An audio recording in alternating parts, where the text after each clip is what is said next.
Nah, cuman saya ingetin anak-anak muda, kalau belum punya ilmu jangan berdebat. Anak muda nggak punya ilmu, mau berdebat sama pendeta, besok dia yang jadi Kristen. Kacau tidak? Kacau tidak? Anak muda, saya mau berdebat Mesiah. Habis berdebat 2 hari dia jadi Syiah. Loh, ini fakta, saudara. Jangankan anak muda yang nggak punya ilmu, saudara. Ustadz sekalipun, walaupun mereka punya ilmu, kalau nggak tahu cara berdebat, jangan berdebat, saudara. Makanya kan Nabi ingetin, iyakum saudara wal jidal. Hati-hati, kalian jangan berdebat, jangan. Berdebat itu kalau terpaksa darurat boleh berdebat. Tapi yang boleh berdebat yang punya ilmu, dan yang punya ilmu dialog, saudara. Kalau nggak punya ilmu jangan. Saya mau sedikit cerita tentang Abu Hanifah, boleh? Boleh. Di zaman Abu Hanifah ada satu orang mulhid. Mulhid itu ateis, nggak percaya ada Tuhan. Dia katakan alam semesta ini semua, matahari, bulan, bintang, bumi, terjadi dengan sendirinya tanpa ada sang pencipta. Dia tantang ulama-ulama, saudara. Di Irak wa ma wara'an nahar, saudara.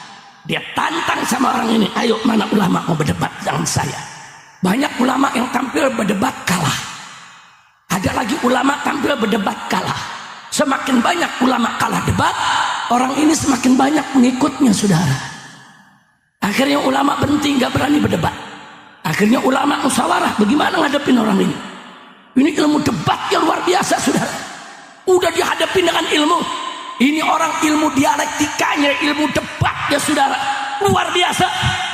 Akhirnya mereka sepakat, wah, kalau begini kita jangan maju lagi.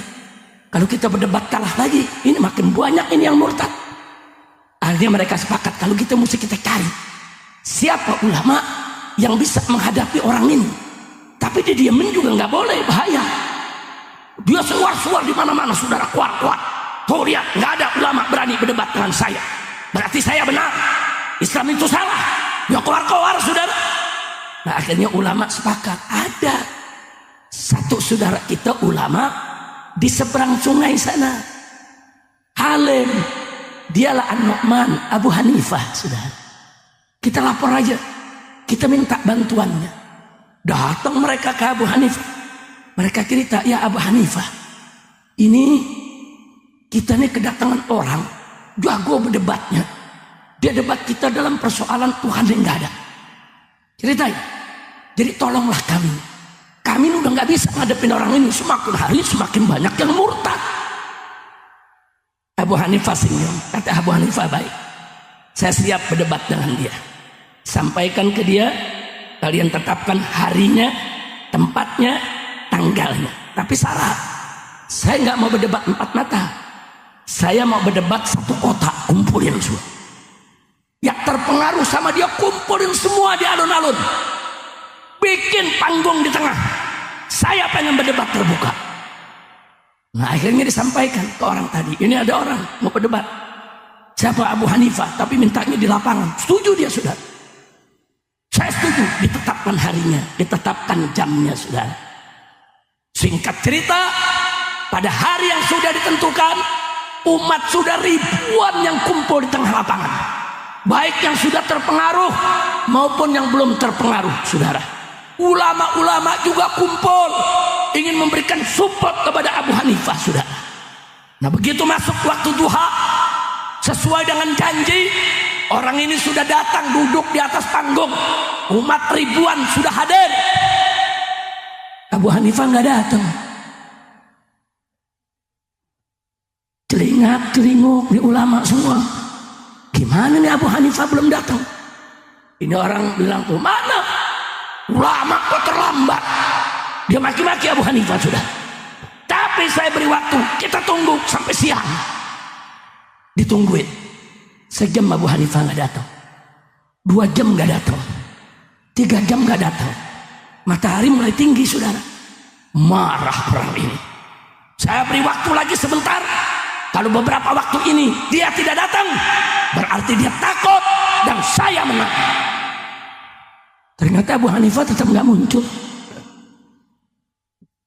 Dia berdiri saudara dengan bangga. Lihat, tidak ada ulama yang berani untuk berdebat dengan saya. Ini alam semesta ini semua terjadi dengan sendirinya. Tidak ada Tuhan yang menciptakan. Itu bulan, matahari, wah dia ngoceh saudara seada-adanya. Orang dipengaruhi satu lapangan saudara. Begitu dia lagi ngoceh, Abu Hanifah datang saudara. Begitu Abu Hanifah datang, saudara, Abu Hanifah langsung naik ke panggung. Kata orang ini, siapa kamu? Saya yang punya janji berdebat. Kenapa kamu datang terlambat? Saya tidak mau lagi berdebat karena kamu terlambat. Tunggu dulu. Kamu harus bijak dong. Tanya dulu alasannya apa. Dengar dulu alasan saya. Kalau nanti alasan saya Anda tidak terima, ya sudah, saya kalah. Baik, sebutkan apa alasannya. Dicerita Abu Hanifah, saya minta maaf kepada semua. Tadi waktu saya jalan dari rumah saya di seberang sungai. Saya jalan dengan keledai saya. Tiba-tiba di tengah jalan keledai saya mati. Saya jalan kaki sampai ke tepi sungai. Di tepi sungai tidak ada perahu yang bisa menyeberangkan saya. Saya duduk, saya bingung. Bagaimana ini mau nyeberang? Ternyata di belakang saya ada pohon besar, tumbang sendiri, dan tiba-tiba dia jadi perahu. Ini bantuan, saya naik itu perahu, saya dayung, belum sampai ujung hujan besar, pecah itu perahu. Saya nganyut, tapi akhirnya saya selamat sampai ke pinggir. Jadi Abu Hanifah ini cerita yang aneh-aneh saudara. Saya mau kemari nggak ada lagi kendaraan, ada kuda datang sendiri jemput saya.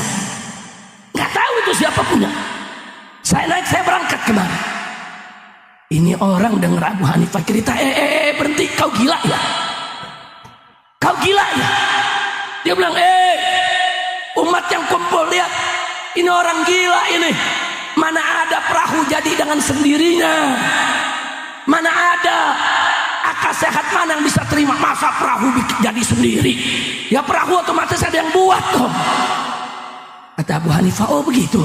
Saya gila, iya. Kalau saya gila, bagaimana dengan kamu? Kamu mengatakan alam semesta jadi dengan sendiri. Ada bulan, matahari, ada bintang, ada laut, ada darat, gunung. Semua kau bilang gak ada penciptanya. Ente lebih gila dari aneh.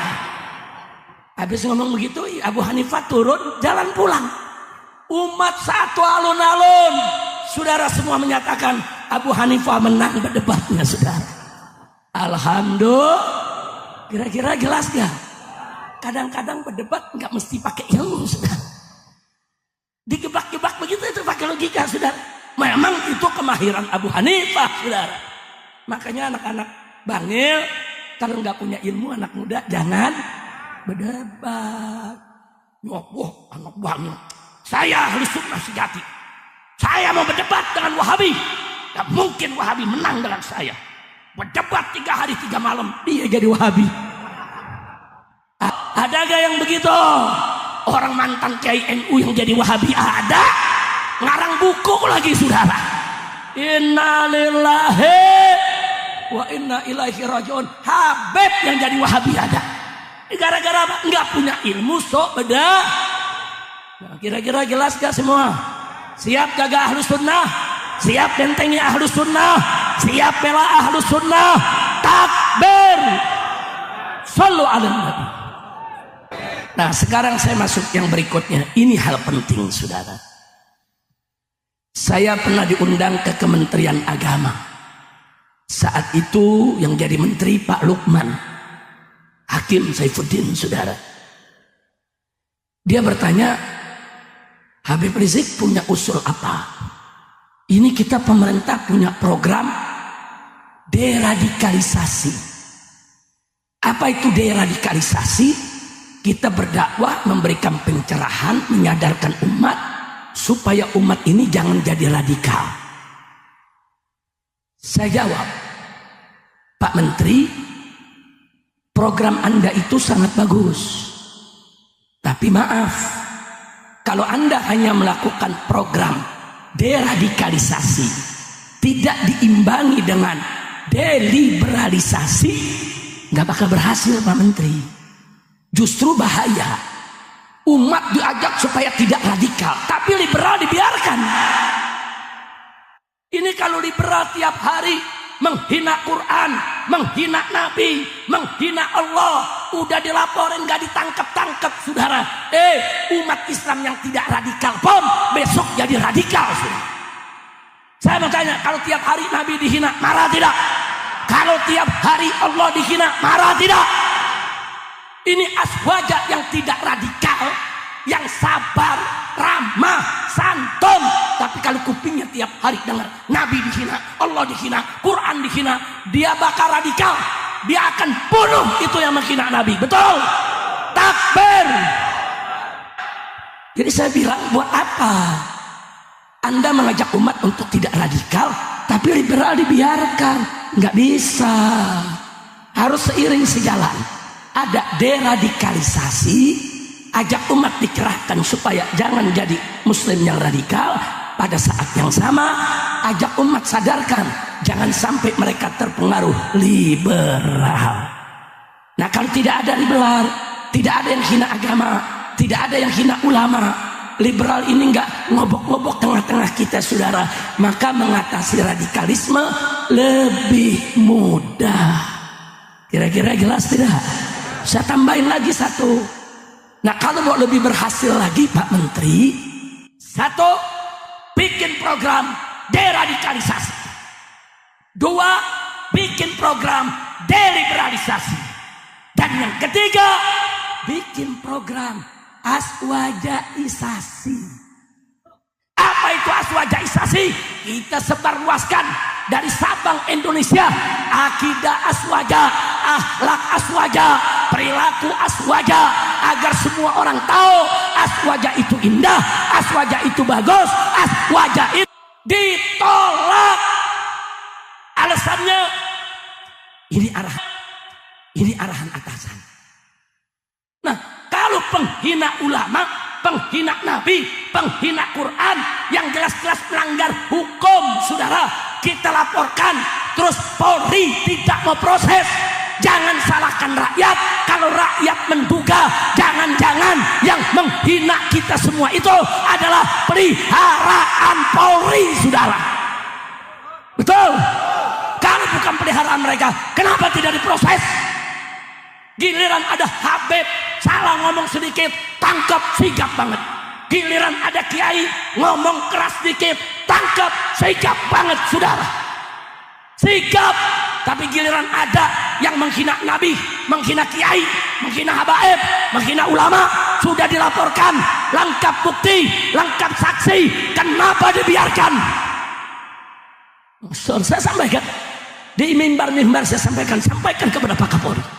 Dan saya sudah minta kepada Bapak Presiden, berhentikan Kapolri yang gak mau menegakkan hukum saudara. Takbir. Setuju tidak? Apa begini radikal?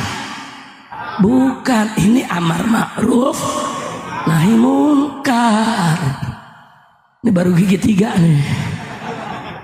Udah segitu aja Habib ya. Udah sampai gigi 3 aja deh. Ya. Lanjut. Sebentar. Disuruh minum biar adem. Turun lagi ke gigi 1. Lanjut. Saudara, saya sedih saudara. Maaf, saya tidak memuji Pak Harto, tapi saya mengalami dengan orang-orang tua di zaman Pak Harto dulu dengan segala lebih dan kurangnya.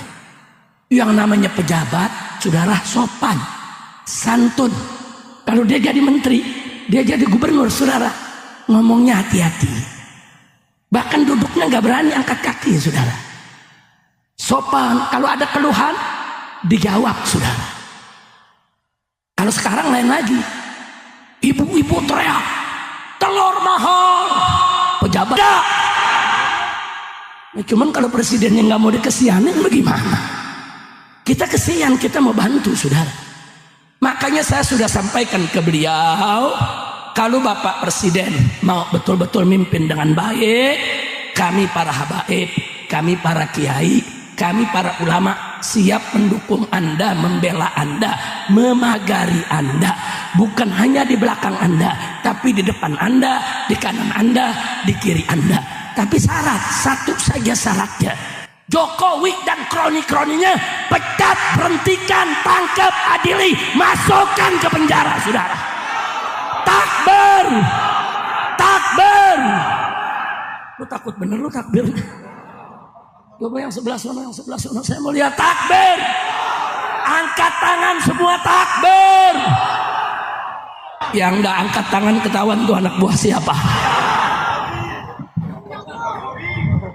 Nah saya mau tunggu sekarang saudara. Kalau besok memang ditangkap, diadili, saya bela presiden saudara. Kita bantu bagaimana supaya utang-utang itu bisa lunas. Kita bantu bagaimana supaya penegakan hukum di negeri ini bisa baik. Insya Allah. Makanya ada yang nanya, Habib, ini negara udah kacau begini kok Habib tenang-tenang aja. Apa Habib nggak bikin lagi aksi 212? Jawab jangan. Jawab jangan. Kapan? Bulan besok deh. Supaya saya datang lagi. Hah? Ya kalau dijawab sekarang juga datangnya 5 tahun lagi dah. Jawab. Mau tahu? Betul. Saudara, saya bukan nggak mau turun. Bukan nggak mau aksi. Bukan. Cuma dari masalah saya lihat setan sama setan lagi berantem. Setan sama setan lagi berantem. Yang zalim lagi pada ribut. Saudara, serigala sama serigala lagi saling menerkam. Singa sama singa, buaya sama buaya lagi saling menggigit. Sudah, jangan dipisahin. Kalau setan sama setan lagi ribut, jangan dipisahin. Kalau perlu adu lagi adu. Aduh. Setuju gak? Setuju gak? Ada yang protes, Habib kok kerjaannya ngadu-ngadu? Dosa Habib ngadu-ngadu. Adu domba dosa, adu manusia lebih dosa. Betul? Adu setan. Bangil banyak santri nih, ayo saya tanya. Bahsul Masail judulnya adu setan. Ayo, saya mau tanya semua jawab. Adu domba haram tidak? Jawab yang kompak. Adu domba, adu domba, adu ayam, adu kambing, adu orang, adu manusia. Yakin? Adu setan. Ya terserah dah. Ada yang jawab boleh, ada yang jawab wajib. Itu yang wajib udah enak banget tuh sudah. Kira-kira jelas gak? Jadi kalau setan lagi berkelahi, jangan kita pisahin. Gelar tikar, saudara, taruh kopi, tonton. Masa bodoh amat mereka berkelahi, betul? Kata orang Pasuruan, preketek. Betul? Betul itu bahasanya. Alhamdulillah. Nah kira-kira yang saya sampaikan jelas tidak? Biarin setan biarin lagi dia berantem, saudara. Nanti setan yang satu kalah, yang satu capek, baru kita jorokin yang capek. Jadi kita yang menang rame-rame. Amin. Amin ya Rabbal. Tapi bahagialah Bu. Tuh ibu serem banget, mata melotot. Dipanggil nggak nyaut-nyaut. Bu. Alhamdulillah ibu paham Bu ya. Alhamdulillah saudara. Saya mau sampaikan di sini saudara, kenapa setan dengan setan lagi pada berantem, zalim dengan zalim saudara lagi ribut? Karena doa umat di mana-mana, di Banten, di Jawa Barat, Jawa Tengah, Jawa Timur, Madura, Kalimantan, sampai ke Aceh, di mana-mana majelis mereka membaca sholawat asghirib zalimin bid zalimin. Hati-hati saudara. Itu bukan doa main-main. Itu bukan bacaan main-main.